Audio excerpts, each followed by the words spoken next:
வணக்கம் இறைவா. வணக்கம் செல்வங்களே. தாத்தா, நடிக்கிறீங்களா?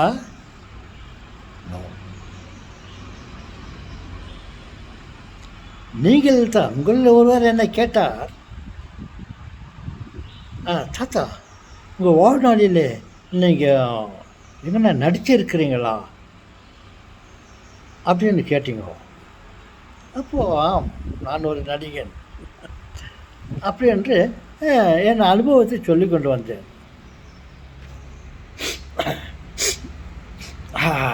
தாத்தா, எம்ஜிஆரா நீங்கள்? எம்ஜிஆர் எம்ஜிஆர் ஓகே, விஷயத்துக்கு வரலாம்.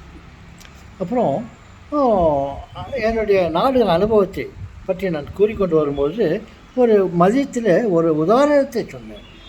என்னை எப்படி தேர்ந்தெடுத்தார்கள், நான் ஒரு சிஐடியாக நடிப்பதற்கு என்னை எப்படி தேர்ந்தெடுத்தார்கள் என்பதை குறிப்பிடுவதற்காக வீரபாண்டிய கட்டபொம்மன், நீதான் வீரபாண்டிய கட்டபொம்மன் என்பவரோ,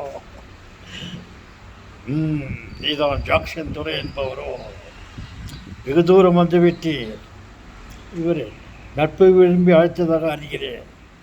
ஐயா, அவர் உனக்கு நட்பு வேண்டும், ஆனால் அதற்கேற்ற நடத்தை இல்லை உம்மிடம். அப்போ இவர், நாங்கள் கற்றுக் கொடுக்க முயற்சிப்போது அறிவீனும், நான் கற்றுக் கொடுக்க முயற்சிப்பது நல்ல புத்தி செய்யுங்க, மறந்துட்டேன். நீ கற்றுக் கொடுக்க முயற்சிப்பதோ அறிவீனும் அப்படின்ட்டு இவர் நம்ம இது சிவாஜி கணேசன் சொன்னார். இந்த மாதிரி அந்த படத்தில் ஒரு கட்டம் வந்தது, ரொம்ப விறுவிறுப்பாக இருந்தது. அந்த நமது நாட்டு அரசர்களுக்கும் வெளிநாட்டு நம்ம நாட்டு ஆண்டு கொண்டு வந்த வெள்ளைக்காரனுக்கும் மதியத்தில் போராட்டம். அப்படி இருக்கும்போது நமது வீரபாண்டிய கட்டபொம்மன் அந்த வெள்ளைக்காரன்கள் மாளிகையில் என்ன நடக்கிறது, நம்மை பற்றி என்ன சூழ்ச்சி அங்கே நடந்து கொண்டிருக்கிறது, அதை அறிந்து கொண்டு வர வேண்டும், அதற்கு யார் போவது அப்படி என்று கேட்டார். அப்போ ஒருவன் துணிச்சலாக வந்து, நான் போகிறேன் அப்படி என்று சொன்னார். அப்போது வீரபாண்டிய கட்டபொம்மன் சொன்னார், நோ, இது பெரிய வேலை, அதை உன்னால் செய்ய முடியுமா என்றெல்லாம் கேட்டார். அதுக்கு நான் போய்க்கிறேன் அப்படின்னு. வெரி குட், பொடியன், பொருத்தமானவன், போய் வா அப்படின்ட்டு அவரை அனுப்பி வச்சாங்க. அந்த கட்டத்தை எனக்கு இப்போ ஞாபகம் வந்தது.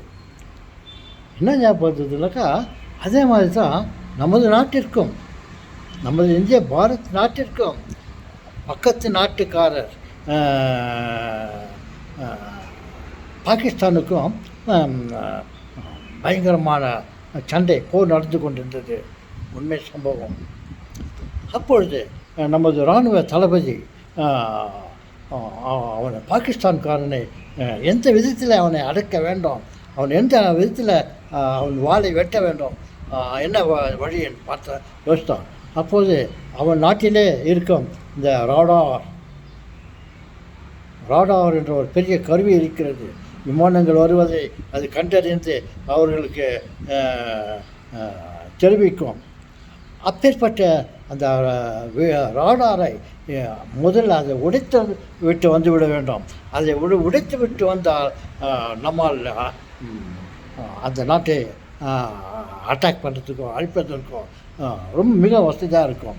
அந்த ராடாரை யார் போய் அதை உடைப்பது என்று நமது இராணுவ தலைவர், முப்படை தலைவர் கேட்டார்.